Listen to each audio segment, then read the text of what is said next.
sa kapwa ko mananahi. Nagmas ako kasi maalikabok.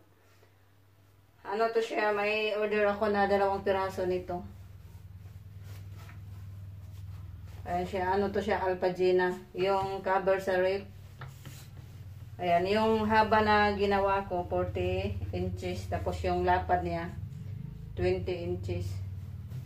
Tapos yung bulsa niya, ano to siya, 10 inches. Yung ano ko. Kasi tinutupi pa yung sa itaas. Mga 2 piraso yung ano ko nito. Yung binta ko nito, mura lang, 175 yung isa. Isang piraso. Mahirap yung sa ano, sa plates na ano, na maliit. 2 piraso ito. Ito yung isa, hindi pa tapos. Ayan siya. Okay, mag-umpisa muna ako.